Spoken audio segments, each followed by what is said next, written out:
प्रभु यीशु मसीह के मधुर नाम से सभी सुनने वालों को मेरा नमस्कार।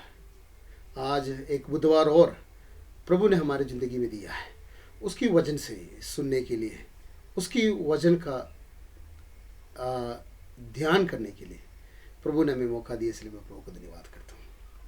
हम रोमियो का खत से सुन के आ रहे थे और पहला अध्याय 13वीं आयत तक हमने देखा है। आप सोच रहे होंगे ये रोमियो का खत पहले अध्याय शुरुआत से बता कर दिया, इसका कोई परिचित नहीं किया, इसका बैकग्राउंड नहीं बताया। मेरा इच्छा ये था कि इसका 17वीं आयत जब ख़त्म होंगे तो फिर हम इसके विस्तार से हम देखेंगे। इसका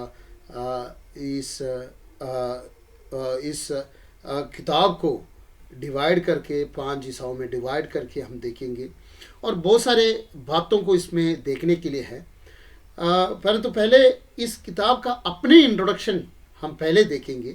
जब इसकी अपनी इंट्रोडक्शन ख़त्म हो जाएंगे तो फिर हम इस किताब के बारे में और जानकारी के लिए इसको किस तरह से डिवाइड किया जाते हैं, कितने हिस्सों में डिवाइड किया जाते हैं और इसके अंदर क्या क्या है, क्यों इसको पहले रखा, ये नए नियम में पहले पत्री करके क्यों रखा, इन सारी बातों के बारे में हम विचार करेंगे। इससे पहले हम इस पत्री का सबसे पहले इसकी इंट्रोडक्शन ख़त्म होने दो। हमें पता है ये रोम के विश्वासी लोगों के लिए लिखा गया है। रोम के नगर में संत पौलुस अभी तक गया नहीं है। कोरिंथ में बैठकर कोरिंथ में क्रेते नाम जगह पर बैठ के ये किताब लिखा गया है। तो हम इसको पढ़ते समय इसके बारे में हम कौन कैसे कहाँ ये सारे कुछ हम करेंगे, विचार करेंगे। अभी हमने बताया कि ये रोम नगर में रहने वाले विश्वासियों के लिए लिखा गया है। तो ये संत पौलुस के अंदर एक सुसमाचार की प्रति, सुसमाचार के प्रघोषण की प्रति, सुसमाचार की बताने के प्रति बहुत इच्छुक है। इसलिए 14 आयत में बता रहे कि मैं आई एम ऑब्लाइंग, मैं कर्जदार हूँ। किन किन लोगों के लिए मैं कर्जदार हूँ? यहूदी लोगों के लिए और यूनानी लोगों के लिए और बुद्धिमान के लिए और जो मूर्ख के लिए, हर एक के लिए 14 आयत में बता रहे मैं कर्जदार हूँ कि यूनानी लोगों के लिए, यूनानी लोगों के लिए यानी यहूदी लोगों के लिए और ज्ञानी के लिए और मूर्ख के लिए भी, अज्ञानी के लिए भी मैं कर्जदार हूँ। तो सुसमाचार की प्रति संत पौलुस एक कर्जदार करके बता रहे। क्यों कर्जदार हैं? सुसमाचार ये जाना, सुसमाचार संत पौलुस को अंदर ऐसे काम किया। जब हम वचन पढ़ के देखते हैं संत पौलुस हर जगह पर सुसमाचार बता कर गया और रोम में जाने के लिए इच्छा है। यहाँ पर हमने देखा उसके 9-10 आयत में जब हमने पढ़ा था उस समय बता रहे थे परमेश्वर के, मैं बहुत बार कोशिश किया आने के लिए और मैं इच्छुक हूँ।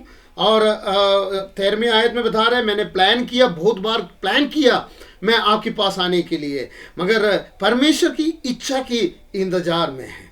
परमेश्वर की इजाज़त के लिए परमेश्वर क्या प्लानिंग मेरी ज़िंदगी में कर रहे हैं, रोम में आने के लिए किस तरह से प्रभु मेरी ज़िंदगी में प्लान कर रहे करके देखकर बैठा हुआ है संत पौलुस। तो परमेश्वर की इच्छा की इंतजार में है। और देखने की बात यह है परमेश्वर की इच्छा के इंतजार में बैठा रहा हुआ संत पौलुस कोरिंथ में बैठकर ये खत लिख रहे हैं और कोरिंथ में बैठकर इस खत को रोम में भेज रहे हैं। और जाने की इच्छा में रहने वाला संत पौलुस गया किस तरह से है हमें पता है, वो बंदी बनकर गया है। प्रेरितों का काम हम पढ़ते समय हमें पता है ये बंदी बनकर गया हुआ। जब 17 आएंगे तब ये सारी बातों को हम विस्तार से हम देखेंगे, आयत आयत करके हम देखेंगे, इसके बैकग्राउंड हम देखेंगे, कहाँ से किस जगह पर कौन लेकर गया इस किताब, इस खत को रोम में कौन लेके गया, क्यों लेके गया, सारी बातों को हम उस समय देखेंगे। मगर यहाँ पर देखो, ये प्रभु का दास सुसमाचार की प्रति वो बहुत यहाँ पर मैं कर्जदार हूँ, हमारे ऊपर कोई कर्जा है तो हम किसी भी तरह से उस कर्जा को उतारने का कोशिश करते हैं। इसी तरह से बता रहे हैं कि हर लोगों के लिए, बुद्धिमान के लिए, बुद्धि जो मूर्ख के लिए भी, यूनानी के लिए, यहूदी के लिए, हर लोगों के लिए मैं सुसमाचार के लिए, सुसमाचार की निमित्त कर्जदार हूँ।